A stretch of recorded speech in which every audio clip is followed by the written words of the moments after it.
అందరికీ మన ప్రభువును రక్షకుడైనటువంటి యేసుక్రీస్తు వారి పేరిట ప్రేమపూర్వకమైనటువంటి వందనాలండి. ప్రియులారా, మనలో కొంతమంది పేర్లు క్యారెక్టర్స్ అనగా ఫర్ ఎగ్జాంపుల్కి ఎప్పుడు నవ్వుతూ ఉండాలి అనే ఉద్దేశంతో జాయ్ అని కానీ, లేదంటే ఎప్పుడు ఓర్పు కలిగి ఉండాలి, లేదంటే హంబుల్నెస్ కలిగి ఉండాలని సాత్విక్ అని కానీ, ఇలా రకరకాలుగా కొన్ని పేర్లు మనం పెట్టుకుంటూ ఉంటాం. రక్షణ అని కానీ, లేదంటే రాజా అని కానీ, ఇలాగా పేర్లు పెట్టుకుంటూ ఉంటారండి. ఆ పేర్లకు తగినట్టుగా మన జీవితం ఉంటుందా అంటే కొన్ని సందర్భాల్లో ఉంటుంది, కొన్ని సందర్భాలలో ఉండదు. మన లైఫ్ ఎండ్ అయ్యేసరికల్లా ఆ పేరుకు తగినట్టుగా మనం ఉన్నామా లేదా అనేది ఒక విచిత్రమైనటువంటి ప్రశ్న అని తీసుకోవాలి. అయితే మనుషులుగా మనం ఎలా ఉంటే, మనుషులను కలిగించినటువంటి దేవుడి గురించి మనం ఆలోచించినట్లయితే ప్రియులారా, చాలా అద్భుతంగా మనకు కనబడుతుంటుందండి. ఆయన యొక్క పేరును బట్టి క్వాలిటీస్ కాదులే కానీ, ఆయనకున్న క్వాలిటీస్ని బట్టే ఆ పేరు ఆయనకు వచ్చినట్టుగా మనం చాలా సందర్భాల్లో మనం చూడొచ్చు. యోహాను గారు రాసినటువంటి మొదటి పత్రిక 4వ అధ్యాయం 8వ వచనం మనం జాగ్రత్తగా ధ్యానించినట్లయితే, ఆయన ప్రేమై ఉన్నాడు, దేవుడు ప్రేమ స్వరూపి అని ఉంటుందండి. అంటే దేవుడు మనల్ని ఇంత ప్రేమిస్తున్నారు, అంత ప్రేమిస్తున్నారు అని అనడం కంటే కూడా God is equal to love, దేవుడే ప్రేమై ఉన్నాడు అని మనకు అర్థమవుతుంది. అలాగే యెషయా గ్రంథం 9వ అధ్యాయం 6వ వచనం మనం చూసాం అనుకోండి, అక్కడ కూడా కొన్ని నేమ్స్ అనేవి మనకు కనబడుతూ ఉంటాయండి. యెషయా గ్రంథము 9వ అధ్యాయం 6వ వచనం మనం చూస్తే, ఏలయనగా మనకు శిశువు పుట్టెను, మనకు కుమారుడు అనుగ్రహింపబడెను, ఆయన భుజము మీద రాజ్యభారం ఉండును అని పేర్లు మనం చూస్తానండి. ఆశ్చర్యకరుడు, ఆలోచనకర్త, బలవంతుడైన దేవుడు, నిత్యుడకు తండ్రి, సమాధానకర్తకు అధిపతి అని అతనికి పేరు పెట్టబడును. మనం చూస్తే ఆశ్చర్యకరుడు, ఆలోచనకర్త, సమాధానకర్త. మనం మత్తయి సువార్తలో కూడా మనం చూస్తే 1వ అధ్యాయం 21 నుంచి 23 వచనాల వరకు మనం జాగ్రత్తగా ధ్యానించినట్లయితే, మన పాపముల నుండి ఆయన రక్షించును గనక రక్షకుడు అని పేరు పెట్టబడెను. అంటే క్వాలిటీస్ని బట్టి నేమ్ పెట్టుకుంటున్నట్టుగా మనకు కనబడుతుంటుందండి.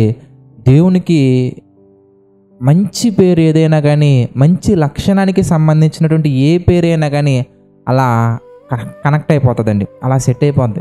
అంత అద్భుతంగా ఆయన వ్యక్తిత్వం ఉంటుందండి. అందుకే ఆయన పరిపూర్ణుడు గనక మనం కూడా పరిపూర్ణులుగా ఉండాలి అని దేవుడు చెప్పినట్టుగా మనం గమనించవచ్చు. మరొక సందర్భంలో ఆయన అంటారు, నేను పరిశుద్ధులను గనక మీరును పరిశుద్ధులై ఉండుడి. అయితే ఈరోజు మనం ఆలోచించాల్సినటువంటి ఒక ప్రశ్న ఏంటంటే, మనుషులుగా ఉన్నటువంటి వారు పేరు పెట్టుకొని ఆ పేరు నుంచి ఆ పేరులో ఉన్నటువంటి లక్షణాలు వారిలో కనిపించవచ్చు, మేబీ కనిపించకపోవచ్చు, అవకాశం ఉంది. కానీ దేవుని విషయానికి వచ్చేసరికల్లా అలా కాదండి. ఆయన పేరు ఆశ్చర్యకరుడు అంటే దాని అర్థం ఏంటంటే, ఆయన పేరు పెట్టుకున్నాక ఆశ్చర్యకార్యాలు చేయలేదండి, ఆయన ఆశ్చర్యకార్యాలు చేసేవాడు కనుక ఆశ్చర్యకరుడు అని పేరు పెట్టడం జరిగింది. ఆయన బహుగా గొప్పగా ఆలోచిస్తారు కాబట్టి ఆలోచనకర్త అని పేరు ఉంది. కానీ ఆలోచనకర్త అని ఆయన పేరు పెట్టారు కాబట్టి ఆయన ఆలోచిస్తున్నాడని కాదు. మరి మన జీవితంలో మనం ఆలోచించినట్లయితే నిజమైన స్నేహితుడు అని ఆయనకు పేరు ఉంటుందండి. మనం ఆలోచించినట్లయితే చాలా పేర్లు, ఆయన ప్రాణం పెట్టాలి కాబట్టి ఆ పేరు కాదు, ప్రాణం పెట్టారు కనుక ఆ పేరు పెట్టడం జరిగింది.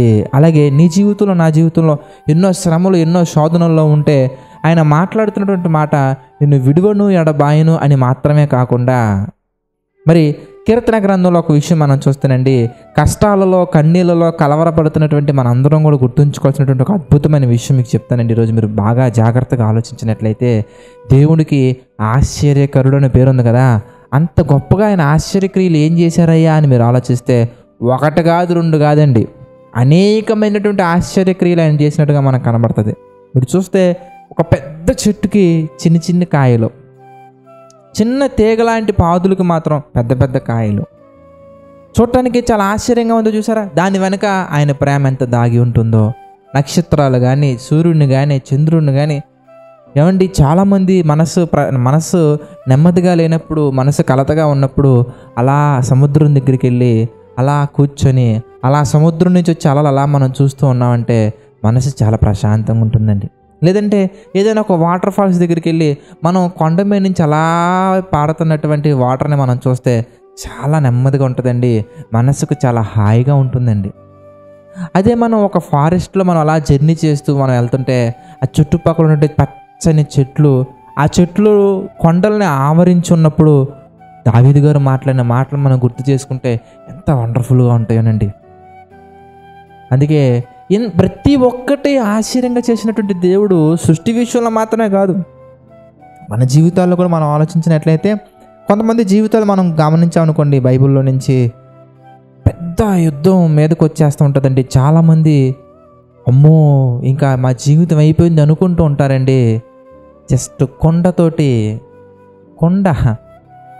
చిన్న సౌండ్ చేపిస్తాడు, యుద్ధంకి వచ్చినటువంటి వాళ్ళందరూ పారిపోయేలా చేస్తారండి. ఎరుకో గోడలు బద్దలయ్యేలా చేస్తారు.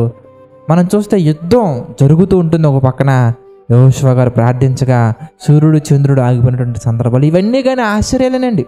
కష్టాలలో ఉన్నప్పుడు, ఆపదలో ఉన్నప్పుడు దేవుడు ఎంత గొప్పగా ఆశ్చర్య కార్యాలు చేస్తారంటానికి ఇవన్నీ మనకి బైబిల్లో కనిపించే చిన్న చిన్న ఉదాహరణలు మాత్రమే. కానీ మన జీవితాల్లో వీటికంటే గొప్పగా మనం చూడొచ్చు ఎప్పుడైతే మనం విశ్వాసం కలిగి ఉంటే ప్రియులారా, మనం గొప్ప గొప్ప ఆశ్చర్య కార్యాలు మన జీవితంలో చూస్తామండి. ఎందుకంటే మనం ఎవరి పక్షాన ఉన్నామయ్యా అంటే, మన పక్షాన్ని ఎవరున్నారయ్యా అంటే, మనకి ఎవరు తోడుగా ఉన్నారయ్యా అంటే ఆశ్చర్యకరుడు. ఆయన మనకు తోడుగా ఉన్నాడు కనుక మన జీవితంలో ఎన్ని కష్టాలు వచ్చినా, శ్రమలు వచ్చినా, శోధనలు వచ్చినా, ఇరుకులో ఉన్న, ఇబ్బందులు ఉన్న, ఎలాంటి పరిస్థితుల్లో ఉన్నా కానీ మనం జ్ఞాపకం చేసుకోవాల్సింది, దేవా ఆశ్చర్యకరుడా, నీవు నా జీవితంలో మీ చిత్త ప్రకారంగా తగిన రీతిలో తగిన సమయమందు మేలులు చేయ్యా, మంచి ఈవులను అనుగ్రహించాయని మనం ప్రార్థన చేసి నమ్మకం ఉంచగలిగినట్లయితే కనుక ఎన్నో అద్భుతాలు చేస్తారండి ఆయన. అక్కడ దాకా ఎందుకంటే మీరు మోషే గారి జీవితం మీరు బాగా ఆలోచించినట్లయితే, లేదా ఇశ్రాయేలీయుల జీవితం మీరు ఆలోచించినట్లయితే, ఎదురుగా ఎర్ర సముద్రం ఉంది, వెనకాల ఫరో సైన్యం వస్తూ ఉంటుంది.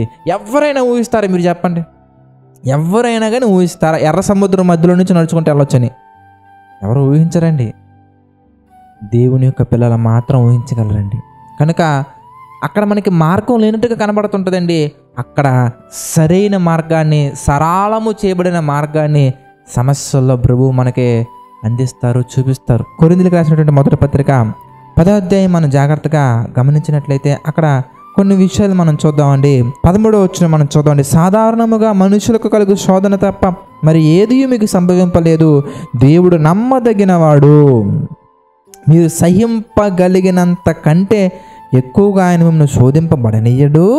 అంతేకాదు కష్టాలు మాత్రమే కాదు, శోధనలు మాత్రమే కాదు, ఆ కష్టాల్లో శోధనలు ఆయన ఏం చేస్తున్నారయ్యా అంటే సహింపగలుగుటకు ఆయన శోధనతో కూడా తప్పించుకున్న మార్గమును కలుగ చేయును.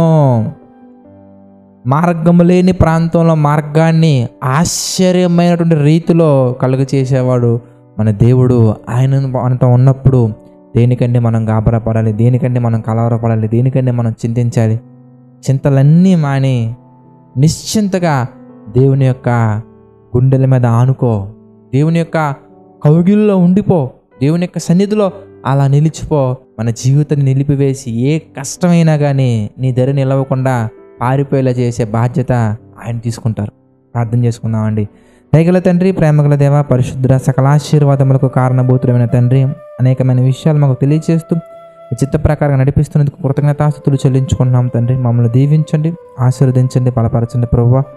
తండ్రి, అనేకమైన విషయాలు మీ కొరకు తండ్రి నమ్మకంగా యథార్థంగా బోధించుటకు మీరు మా పట్ల మీ కృప చూపించి నడిపిస్తున్నందుకు కృతజ్ఞతాస్తుతులు చెల్లించుకుంటున్నాం తండ్రి. దేవ, ఆర్థిక, ఆరోగ్య, మానసిక సమస్యల్లో కుదిగిన ప్రతి బిడ్డను మీరు జ్ఞాపకం చేసుకుని ప్రతి ఒక్కరికి మీ కృప తోడుగా ఉంచి నడిపించండి, సహాయం చేయండి తండ్రి. మీ చిత్తమైతే అనేకమైన విషయాలు మేము మరలా ధ్యానించుటకు మాకు సహాయం చేయండి తండ్రి. ప్రభువా తండ్రి, నమ్మకంగా యథార్థంగా మీ యొక్క పరిచయం చేస్తున్న, కొనసాగిస్తున్న ప్రతి సేవకులను, వారి కుటుంబాలను మీరు జ్ఞాపకం చేసుకోండి. ప్రతి ఒక్కరిని మీరు దీవించండి, బలపరచండి, ఆశీర్వదించండి తండ్రి. సమస్త మహిమ, ఘనత, ప్రభావాలు మీకే చెల్లించుకుంటూ ప్రతి ఒక్కటి మీ చిత్త ప్రకారంగా మా అందరి జీవితంలో జరిగించమని వేడుకుంటూ మా ప్రభువును రక్షకుడైన యేసుక్రీస్తు వారి పేరిట ఈ ప్రార్థన అడిగి వేడుకొనుచున్నాము తండ్రి. ఆమెన్. అందరికీ వందనాలండి. God bless you all.